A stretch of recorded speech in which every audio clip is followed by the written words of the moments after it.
অনুব্রত মণ্ডল এবং কাজল শেখের মধ্যে বিরোধ মিটেছে, এখনো এ নিয়ে জল্পনা চলছে বীরভূমের রাজনীতিতে। কিন্তু এরই মধ্যে কাজল কেষ্টর বীরভূমে উদ্ধার হলো বিপুল পরিমাণে বিস্ফোরক। বীরভূম ঝাড়খণ্ড সীমানাতে রামপুরহাটের জঙ্গলে উদ্ধার হয়েছে বিপুল পরিমাণে বিস্ফোরক। জঙ্গলের ভেতরে থাকা পুরনো পরিত্যক্ত একটা ঘরে ওই বিস্ফোরক মজুদ ছিল। মঙ্গলবার 7ই জানুয়ারি সকালে জেলা এনফোর্সমেন্টের বিশাল বড় দল সেখানে হানা দেয়। 9000 ডিটোনেটর উদ্ধার হয়েছে বলে খবর। কী কারণে ওই বিপুল পরিমাণ বিস্ফোরক মজুত করা ছিল? বাংলায় কি তাহলে কোনো নাশকতার ছক কষা হচ্ছে? সেই প্রশ্ন উঠছে। এনফোর্সমেন্ট ডিপার্টমেন্টের কাছে গোপন খবর গিয়েছিল বলে জানা গিয়েছে। এদিন সকালে বিশাল ফোর্স নিয়ে রামপুরহাটের হস্তিকাদা এলাকায় ওই বনের ভিতরে ঢোকা হয়। বনের বেশ কিছুটা ভেতরে একটা ছোট পরিত্যক্ত ঘর দেখতে পাওয়া যায়। সেই ঘরের ভেতর ঢুকতেই হতবাক হয়ে যান আধিকারিকরা। থরে থরে পেটি সাজানো ছিল সেখানে।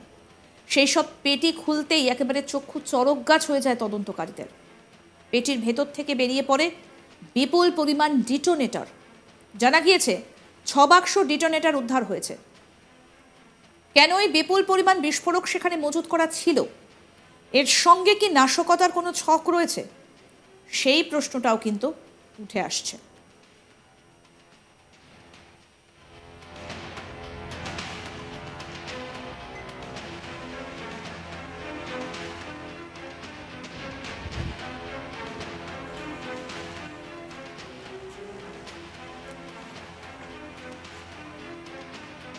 আমাদের প্রতিনিধি শান্তনু হাজরা কি প্রতিবেদন তুলে ধরেছেন, আসুন শোনাই আগে আপনাদের।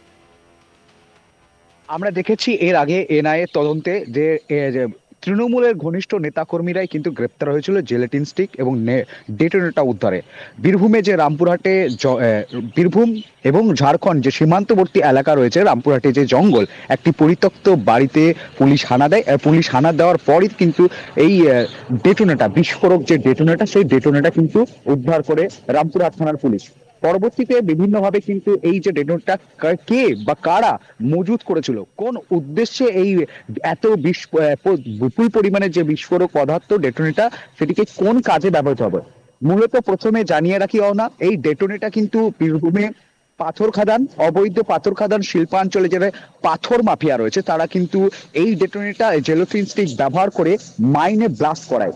রীতিমতো এটি একটি দিক রয়েছে। কিন্তু এই মুহূর্তে বাংলাদেশে অনুপ্রবেশকারী যে জিহাদিরা ছাড়া পাচ্ছে, একই সঙ্গে ভারত বিরোধী বিভিন্ন পোস্ট হচ্ছে, তো বাংলা এবং যে বাংলার প্রতিবেশী দেশ বাংলাদেশ, সেখানে এই মুহূর্তে অগ্নিগর্ভ পরিস্থিতি থাকা সত্ত্বেও একই সঙ্গে তারা রীতিমতো দেখা যাচ্ছে যে ভারতকে তারা বিভিন্নভাবে বিভিন্ন সোশ্যাল মিডিয়া প্ল্যাটফর্মে আক্রমণ করছে।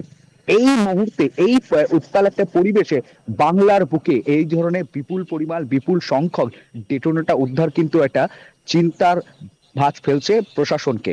রীতিমতো ভারতীয় জনতা পার্টির তরফ থেকে তারা কিন্তু পুলিশের ভূমিকাকে নিয়ে প্রশ্ন তুলেছে। পুলিশ যেখানে রামপুরহাট থানার পুলিশ এই ডেটোনেটরগুলি উদ্ধার করেছে ঠিক কথাই, কিন্তু তারা বলছে যে কে বা কারা কিভাবে মজুত করলো, পুলিশ কিন্তু এই বিষয়ে কোনোভাবে সঠিক বা পূর্ণাঙ্গ তদন্ত করতে পারবে না। কারণ এই ঘটনার সঙ্গে হয়তো জড়িয়ে থাকতে পারে তৃণমূলের নেতা কর্মীরাই। কারণ এই যে অবৈধভাবে যে পাথর খাদান, মাইন্ড ব্লাস্টের যে ঘটনা রয়েছে, সেইখানে কিন্তু এই ডেটোনেটর, এই জেলেটিন স্টিক কিন্তু ব্যবহৃত হয়। যে পাথর খাদানে হোক বা নাশকতার ছক হোক, যে কোনো কারণে পুলিশের কিন্তু সঠিক এবং পূর্ণাঙ্গ তদন্ত করা উচিত, এমনটাই দাবি। কারণ এই মুহূর্তে বাংলার মানুষ, বীরভূমের মানুষ বেশ চিন্তিত। কারণ বিপুল পরিমাণের ডেটোনেটর উদ্ধার রয়েছে রামপুরহাটের একটি পরিত্যক্ত বাড়ি থেকে। বীরভূমে যে বিজেপি নেতৃত্ব রয়েছে, বাম কংগ্রেস নেতৃত্ব রয়েছে, তারা বলছে যে বীরভূমে কোনো কিছু ক্রাইম হওয়ার আগে তৃণমূলের নেতাকর্মী, তৃণমূলের মন্ত্রীদের অনুমতি বা নির্দেশ ছাড়া কোনো কিছু ঘটে না। এই যে দাবি করছে, এই দাবিটি শুধু একবারে শাসক বিরোধী যে রাজনৈতিক দলগুলি রয়েছে, বাম, কংগ্রেস, ভারতীয় জনতা পার্টি, তাদের দাবি। তারা বলছে যে এই বিপুল পরিমাণে এই বীরভূমে, এই বাংলার বুকে যে কোনো দুর্ঘটনা, যে কোনো অন্যায়, সব তৃণমূল শাসক দলের নেতাকর্মীরা কিন্তু জড়িত থাকেন। রীতিমতো পুলিশ কিন্তু বলছে যে এই ডেটোনেটর আমরা রিকভারি করেছি, রিকভারি পর কিন্তু ওই এলাকায় যে পরিত্যক্ত বাড়ি থেকে এই ডেটোনেটরগুলো উদ্ধার হয়েছে, এই বাড়িটি কার এবং এই বাড়িতে এত ডেটোনেটর মজুত করেছিল কারা, এই বিষয়ে প্রসঙ্গে কিন্তু পুলিশ রীতিমতো তদন্তে নেমেছে। তদন্ত পুলিশ যেভাবে দেখাচ্ছে যে 9,000। আরো একটা গুরুত্বপূর্ণ কথা তোমায় জানিয়ে রাখি অহনা, যেখানে পুলিশ বলছে যে 9,000 ডেটোনেটর উদ্ধার হয়েছে, কিন্তু স্থানীয় সূত্রে আমরা জানতে পাচ্ছি যে 20,000 ডেটোনেটর আর অন্যদিকে 15,000 জেলোটিন স্টিক কিন্তু উদ্ধার হয়েছে। এই মুহূর্তে পুলিশ এই সংখ্যাটাকে কেন কমিয়ে বলছে তা নিয়েও কিন্তু উঠছে প্রশ্ন, যেখানে দেখা যাচ্ছে যে পুলিশের যে ক্ষমতা, পুলিশের ব্যর্থতাকে লোকানোর জন্যই এই ধরনের এই যে পরিমাণটাকে তারা কমিয়ে বলছে, যাতে পরিমাণটা কমা হলে মানুষের আতঙ্ক বা পুলিশের যে ব্যর্থতা, পুলিশের যে ভূমিকা, সেই ভূমিকায় যেন প্রশ্ন না ওঠে, পুলিশের উর্দিতে যেন দাগ না লাগে, বিরোধীরা কোনো আক্রমণ না করতে পারে, এমনটাই মতামত জানাচ্ছে কিন্তু রাজনৈতিক মহল। কারণ স্থানীয় সূত্রের মারফত জানা যাচ্ছে যে 20,000 ডেটোনেটর, 15,000 জেলেটিন স্টিক কিন্তু উদ্ধার হয়েছে। তবে পুলিশ কেন সংখ্যাটা কমিয়ে বলছে তা নিয়ে উঠছে প্রশ্ন। আর সেই প্রশ্নে কিন্তু রীতিমতো পুলিশের ব্যর্থতা ও তাদের এই যে ভূমিকা, নিষ্ক্রিয় ভূমিকা, সেই নিষ্ক্রিয় ভূমিকা নিয়ে আক্রমণ কটাক্ষ কিন্তু শাসক দল বাংলার পুলিশকে করছে ভারতীয় জনতা পার্টি, বাম, কংগ্রেস। এক কথা বলা যেতেই পারে যে শাসক বিরোধী যে রাজনৈতিক সংগঠনগুলি রয়েছে তারাই মূলত কিন্তু পুলিশের দিকে বুড়ো আঙুল তুলছে। মঙ্গলবার 7ই জানুয়ারি সকালে জেলা এনফোর্সমেন্টের বিশাল বড় দল সেখানে হানা দেয়। 9,000 ডেটোনেটর উদ্ধার হয়েছে বলে খবর। কি কারণে বিপুল পরিমাণ বিস্ফোরক মজুত করা ছিল? বাংলায় কি তাহলে কোনো নাশকতার ছক কষা হচ্ছে? সেই প্রশ্ন উঠছে। এনফোর্সমেন্ট ডিপার্টমেন্টের কাছে গোপনে খবর গিয়েছিল বলে জানা গিয়েছে। এদিন সকালে বিশাল ফোর্স নিয়ে রামপুরহাটের হস্তিকাদা এলাকায় ওই বনের ভিতর ঢোকা হয়। বনের বেশ কিছুটা ভেতরে একটা ছোট পরিত্যক্ত ঘর দেখতে পাওয়া যায়। সেই ঘরের ভেতর ঢুকতেই হতবাক আধিকারিকরা। দেখুন, সেই ঘরে থরে থরে পেটি সাজানো ছিল সেখানে।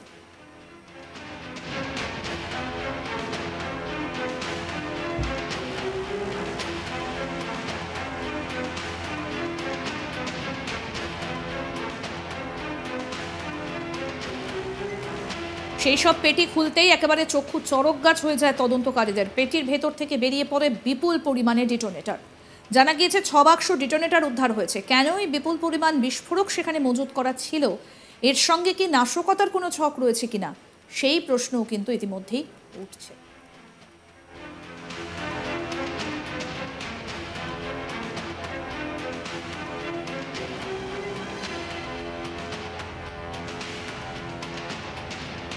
অনুব্রত মণ্ডল এবং কাজল শেখের মধ্যে বিরোধ কি মিটেছে? এ নিয়ে জল্পনা চলছে এই মুহূর্তে বীরভূমের রাজনীতিতে। কিন্তু এরই মধ্যে কাজল কেষ্টর বীরভূমে উদ্ধার হয়েছে বিপুল পরিমাণে বিস্ফোরক।